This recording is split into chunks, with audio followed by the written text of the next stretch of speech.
Imagine finding a basket of berries at sunrise, knowing that by tomorrow the same precious food may already be sliding beyond the point your family can safely trust it. That pressure was personal, immediate, and repeated after every successful harvest. No refrigerator hums in the corner, no freezer waits, and wasting that food could mean facing the lean part of the season with less.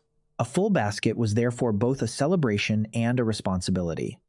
That was the ordinary emergency behind one of humanity's quietest inventions, learning that spoilage was not a switch, but a countdown that could sometimes be slowed. The lesson emerged from countless small comparisons rather than one dramatic breakthrough. Ancient people did not know the modern word microbes, but they could observe patterns. Warmth, dampness, and time often made food change faster. They watched containers, seasons, smells, textures, insects, and the behavior of yesterday's meal. Today we know that bacteria, yeasts, and molds can grow on food, and many of them work faster when enough moisture and comfortable warmth are available. These organisms are diverse, and not every visible change means the same thing. The genius was not defeating nature forever. It was changing the conditions around food, so dinner lasted longer, travel became possible, or winter stores stretched further. Even a modest delay could alter what a household was able to do next. The first move was beautifully direct. Take water away. Sun, wind, and exposed surface area became practical partners. Thin slices exposed to sun and moving air could dry more reliably than a thick heap left in a damp container, though success always depended on weather, food, cleanliness, and technique. A sudden rain or humid spell could overturn an otherwise sensible plan. Drying did not make food invincible, but less available water generally made life harder for many spoilage microbes and made food lighter to carry. That trade-off between keeping time and portability mattered during movement and seasonal work. Then someone noticed that food hanging near a fire changed differently from food left in the open. What began as a smoky inconvenience could become a repeatable choice. Smoke brought drying heat plus a complex mix of compounds that could discourage some microbes and pests, while the fire also demanded careful distance and attention. Too close could scorch food, while too far might provide little useful effect.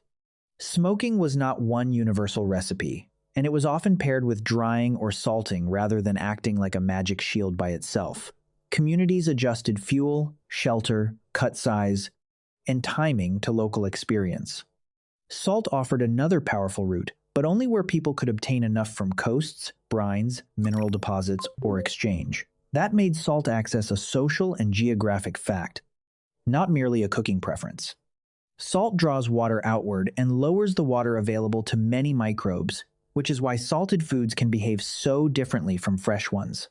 The change is about available water, not simply whether food still looks wet.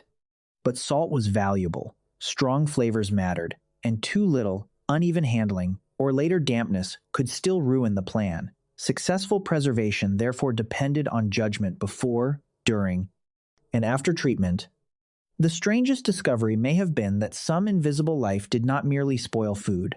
Under the right conditions, selected microbes could transform it. In fermentation, useful bacteria or yeasts can create acids or alcohol and make the environment less welcoming to many competitors, while also changing flavor and texture. Archaeological chemistry has found evidence consistent with fermented beverages in Neolithic China, and pottery residues can suggest ancient processing without revealing every recipe or safety practice. Milk processing also left ancient traces. Lipid evidence in perforated pottery from 6th millennium BCE. Europe has been interpreted as early cheese-making, a claim tied to specific finds rather than every community. Fermentation was therefore less like a single invention and more like generations learning to manage living processes through vessels, ingredients, timing, and repeated observation. Cold supplied another lever, even without mechanical refrigeration. Caves, shaded cellars, buried pots, and cool ground could buffer daytime heat, although local climate, drainage, animals, and contamination still mattered. A cool place slowed many biological and chemical changes. It did not stop the countdown, so stored food still had to be inspected and used.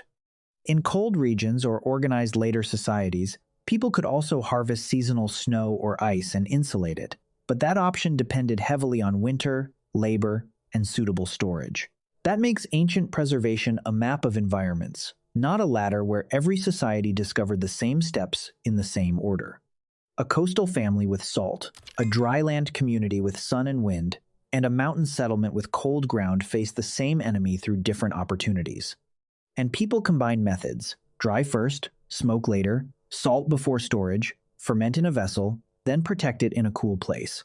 Each step pushed on a different part of the problem: moisture, temperature, acidity, smoke exposure, salt concentration, or access by pests. The result was never a guarantee, because food type, preparation, weather, storage, and cleanliness could change the outcome. What communities gained was time: days to move camp, weeks to bridge a harvest gap, or stores that could help carry people through a difficult season, depending on method and conditions. That extra time changed behavior, allowing planning, travel, sharing, exchange, and a little protection against nature's uneven calendar. It also turned preservation knowledge into social memory, carried through demonstration, habit, taste, smell, and stories long before anyone could explain a bacterium. The most impressive technology here is not a glittering machine.